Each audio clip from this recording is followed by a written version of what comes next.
Hello, everyone, and welcome to another video here on the channel. The end of 2021 is upon us. Of course, the World Tour events are over. So thought we were going to look towards 2022. And as always, I'm joined by Mr. Critical himself, Ewan. And today we're, of course, talking about whether Ineos Grenadiers can once again win the Tour de France that they haven't done since 2019 when Egan Bernal became the first Colombian winner. So the story has been that the Giro d'Italia champion, same person. This year, Egan Bernal is looking like he's very interested in doing the 2022 Tour de France. But, the big question here is, can Egan Bernal or Ineos, they have so many GC leaders, it's ridiculous, can they actually step on the top step of the podium once again? Well, whilst talking to Mundo Ciclista magazine in Colombia, he confirmed it completely. He also said that Team Ineos Grenadiers were actually going to focus all their preparations and efforts towards competing in the Tour de France next year. That's a direct quote from that piece. And I think that this certainly is a possibility. If you look back at his palmarès, he can win a Tour de France. He won it in 2019 when we had a competitive and quite tight field that included Thibaut Pinot, who tried to go for victory, his teammate Geraint Thomas, and Stefan Kruijswijk. However, times have changed completely. And ever since sort of the COVID restart in 2020, I think we have a different cycling landscape with some external forces, mostly coming from Slovenia. But if we look at what the Colombian can do, well, he's certainly a Grand Tour winner. He's only ridden 4 Grand Tours, of which 2 he has taken the victory of, most recently at the Giro d'Italia, which was rather convincing. So the step up really does look like the Tour de France. It's a logical step for him to go towards in 2022. And I'm excited to see him actually go to the Tour and try to challenge. Most of this leadership role has come out of what was a disappointing 2021, some would say, in terms of Grand Tour riding for Ineos Grenadiers. Yes, Bernal won the Giro, but outside of that, they won no Grand Tour stages at the Vuelta a España or the Tour de France. In fact, it was just one podium place there for Richard Carapaz. So they want to build on that, especially given that the wave of British leaders, the Froome and the Thomas, well, one's not even at the team anymore, and one I don't think is quite in fit shape to get a Grand Tour podium once again. So definitely Bernal seems to be the chosen son for them. But Scott, what do you think about his chances on the route of next year's Tour de France? And do you think Ineos Grenadiers' setup will work from that year's race from Copenhagen to Paris? Well, we have got a cobblestone section and stage, and we've seen that Egan Bernal has been phenomenal at Strade Bianche last year in his debut, finishing 3rd. And I think one thing from that Giro d'Italia, if Egan Bernal is going to win this, it will have to be the team factor, like we saw in the Giro, where Filippo Ganna did amazing turns for him, Gianni Moscon as well, and Montalcino. So I think the only way for Ineos Grenadiers to win the Tour de France is not just to rely on Egan Bernal, but have that combination of Richard Carapaz and the Colombian. But yeah, the elephant in the room, the Pog-Rog two-headed monster. We haven't really spoken about that in depth. But do you think Egan Bernal could challenge on the 2021 Tour de France route? 2022, let's get the year right. Whoopsie doopsies, new year, new us, and it could be a new Bernal as well.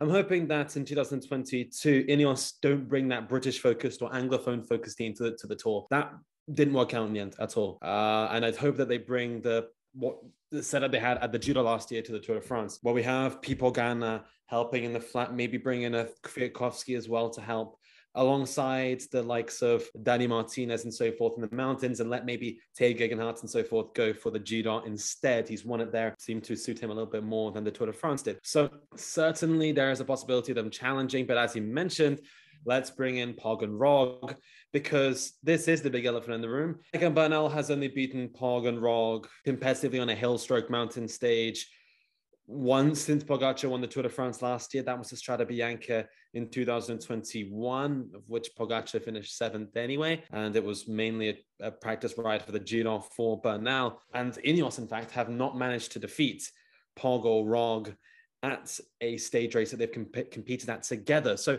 it's going to be very, very difficult for them to topple what looks to be the obvious contenders for the race next year.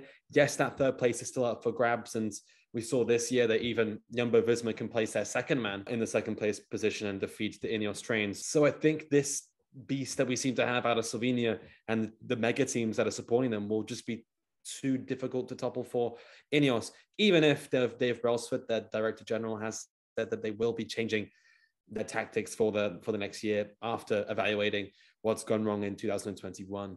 I mean, we kind of I alluded to it before, but this year we saw the traditional Ineos Grenadiers mindless tactic of riding 400 and whatever watts at the front and basically just burying your whole team until your best man, your leader, is there to kind of finish it off. They did it so well with Chris Froome. Yeah, they did it this year as well with Richard Carapaz on certain stages. And Tadej Pogacar was basically just sitting on, and then Jonas Vingegaard and Richard Carapaz couldn't actually, well, he couldn't finish it off like a Froome. So, yeah, like you said, is there any other tactic that they can use? Or is Egan Bernal strong enough to go mano a mano with Pog and Rog, even though their record says otherwise? Well, we got glimpses of a Rog and Bernal battle at the Volta a España a little bit, especially in a stage to the Lagos de Covadonga that was dominated by Roglic, but I'm not quite convinced. I would like to see them all fill out the podium as the 1, 2, 3. They're probably the 3 best Grand Tour riders of the 2020s so far. So certainly they're in a position to do so, but I am once again doubtful that Ineos will play the cards right, especially given that UAE have brought so many people in to support Pogacar for next year's Tour de France. They're just going to be in the front as a train. And in fact, I would say in 2021's Tour de France, the UAE train was a little bit more effective than that of Ineos Grenadiers, even though it's maybe a little bit less prestigious and the riders on there aren't quite at the same level as some of those at Ineos Grenadiers. So even without Pogacar, you still got the Jumbo-Visma factor. And Jumbo-Visma, they were depleted this year's Tour de France, weren't quite firing on all 4 cylinders. But we know when they do fire on all 4 cylinders, they outfox Team Sky. They do what they outfox Ineos Grenadiers, pulling the Team Sky maneuver there. Almost. And yeah, bring on 2022, but I do think it's going to be a Slovenian whitewash of the Grande Boucle in 2022. Well, okay, to just go in a bit more in-depth analysis. When we look at Egan Bernal, we look at Adam Yates, we look at Richard Carapaz, I would say that's the 3 strongest cards. All of them have finished in the top 4 of the Tour de France in recent years. Okay, Adam Yates was back in 2016, a bit further away, but regardless, I say they're all exceptional climbers, which Pog and Rog are as well. But in the time trials, Pogacar showed that he can win completely flat time trials now. Obviously, Roglic is the Olympic time trial champion. The only real places I can see that they could potentially outfox them would be the cobblestone stages, perhaps in crosswinds, or they have to do something amazing on the uphills, because we've seen on the hillier stages, Tadej Pogacar and Primož Roglic have dominated the Liège-Bastogne-Liège in the last 2 years, and Roglic showed that he's up there in La Flèche-Wallonne, nearly managing to hang on to Julien Philippe. So where does the time come from? Where is the time game on Pog and Rog, or do you simply have to just hope that they injure themselves somehow? The high mountains, 2,000 plus meters, that's when we think of the Latin Americans. But Pogacar and a Danish rider did very well this year over 2,000 meters, proving almost all of those theories wrong to some extent. But now maybe if Ineos play their cards right, could isolate them on a big, long mountain day. But I just don't see this happening. There is a huge time trial on stage 20 down in the southwest of France. So I'm not necessarily convinced that will benefit Bernal. He could lose 1.5 minutes there. And then where does he gain that 1.5 minutes?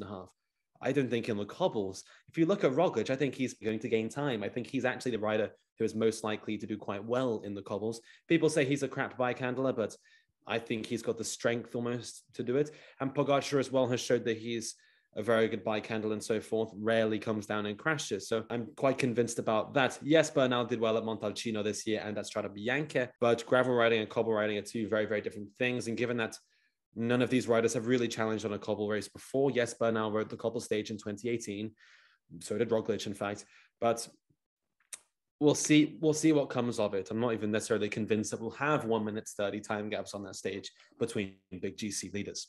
Well, we'll end this video by putting our next on the line. Where do you think where do you think Egan Bernal is going to finish in the Tour de France next year? 3rd or 4th.